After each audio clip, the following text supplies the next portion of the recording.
എറണാകുളത്തും പ്രശ്നമുണ്ട്. ആലുവയിൽ കനത്ത മഴ തുടരുകയാണ്. KSRTC റെയിൽവേ സ്റ്റേഷൻ പരിസരത്ത് വെള്ളക്കെട്ടുണ്ട്. അവിടെയും ആ സ്ഥലങ്ങളിലൊക്കെ തന്നെ വലിയ ഗതാഗത കുരുക്കുമാണ്. അരുൺ ശങ്കറാണ് നമ്മളോടൊപ്പം ഉള്ളത്. അരുൺ, മഴ വീണ്ടും പ്രശ്നമാവുകയാണ്. വെള്ളക്കെട്ടുണ്ട് എന്നറിയുന്നു. ഏതെല്ലാം മേഖലകളിലാണ് പ്രശ്നം? വൈകിട്ടാണ് ഇപ്പോൾ ജില്ലയിൽ വ്യാപകമായി മഴ പെയ്ത് തുടങ്ങിയത്.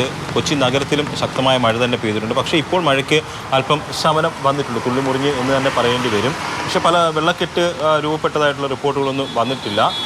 ജില്ലയിലെ മറ്റു ഭാഗങ്ങൾ പ്രത്യേകിച്ച് കിഴക്കൻ മേഖലയിലാണ് ശക്തമായ മഴ പെയ്ത്. പെരുമ്പാവൂർ, കോതമംഗലം, ആലുവ തുടങ്ങിയ മേഖലയിൽ ശക്തമായ മഴ പെയ്തു. ആലുവ, നെടുമ്പാശ്ശേരി തുടങ്ങിയ മേഖലകളിൽ മഴയ്ക്കൊപ്പം ശക്തമായ കാറ്റും ഇടിമിന്നലും ഉണ്ടായിരുന്നു. ഇതിനെ തുടർന്ന് ഈ ശക്തമായ മഴ പെയ്തതിനെ തുടർന്ന് ആ പ്രദേശങ്ങളിലൊക്കെ ചെറിയ വെള്ളക്കെട്ടുകൾ രൂപപ്പെടുകയും ഇത് വാഹന ഗതാഗതത്തെ പ്രതികൂലമായി ബാധിക്കുകയും ചെയ്തിട്ടുണ്ട്. പക്ഷേ ഇപ്പോഴും നല്ല മൂടിക്കെട്ടിയ അന്തരീക്ഷമാണ്. മഴ തുടരാൻ തന്നെയാണ് സാധ്യത.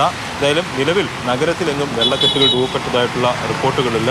ഒരുപക്ഷെ വരുന്ന മണിക്കൂറുകളിൽ മഴ ശക്തമായി നിന്നു കഴിഞ്ഞാൽ, കഴിഞ്ഞ ദിവസം നമ്മൾ സൗത്ത് റെയിൽവേ സ്റ്റേഷൻ്റെ അവസ്ഥയൊക്കെ കണ്ടതാണ്. അതിൻ്റെ മുന്നിൽ പൂർണ്ണമായും വെള്ളത്തിൽ മുങ്ങിപ്പോയിരുന്നു. അവിടുത്തെ ഈ റെയിൽവേ സ്റ്റേഷനിലേക്ക് വരികയും പോവുകയും ചെയ്യുന്ന യാത്രക്കാർക്ക് വലിയ ബുദ്ധിമുട്ടാണ് ഉണ്ടാക്കിയത്. ഒരുപക്ഷെ ഇനിയും വരുന്ന മണിക്കൂറിലും മഴ ഇന്ന് പെയ്യുകയാണെങ്കിൽ അത്തരം സ്ഥലങ്ങളിൽ വലിയ പ്രശ്നങ്ങളുണ്ടാകും. അതോടൊപ്പം തന്നെയാണ് നേരത്തെ പറഞ്ഞതുപോലെ ആലുവ, നെടുമ്പാശ്ശേരി, കോതമംഗലം, പെരുമ്പാവൂർ എന്നീ മേഖലകളിലും മഴ പെയ്യുന്നുണ്ട്. പക്ഷേ അവിടെ ഈ പെരുമ്പാവൂരൊന്നും കാറ്റടിക്കുന്നില്ലെന്നുള്ളതാണ് പറയുന്നത്.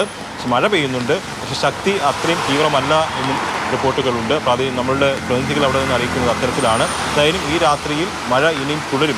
വരുന്ന മണിക്കൂറിൽ മഴ തുടരും എന്നുള്ളതാണ് കാലാവസ്ഥ. പ്രശ്നം. ഈ ഒരു രാത്രിയിലും മഴ തുടരും എന്നുള്ള നിർദ്ദേശമൊക്കെയുണ്ട്. അപ്പോൾ പരമാവധി ശ്രദ്ധിക്കുക. നമ്മളെ കൊണ്ടാകുന്ന ജാഗ്രതയൊക്കെ കയ്യിലുണ്ടായിരിക്കണം. അത്രത്തോളം വലിയ പ്രശ്നം പലയിടത്തും സൃഷ്ടിക്കുന്നുണ്ട് എന്ന് കഴിഞ്ഞ ദിവസം നമ്മൾ ഈ ഇടുക്കിയിലെ കാര്യമൊക്കെ കണ്ടതാണല്ലോ. അതേപോലെയാണ് മഴയ്ക്കൊക്കെ ഒരു കുറവുണ്ട് എങ്കിൽ പോലും അത് സൃഷ്ടിച്ച ആഘാതം അത് വളരെ വലുതായിരുന്നു. തിരുവനന്തപുരത്തെയും എറണാകുളത്തെയും കാര്യമാണ് നമ്മളിപ്പോൾ കേട്ടത്.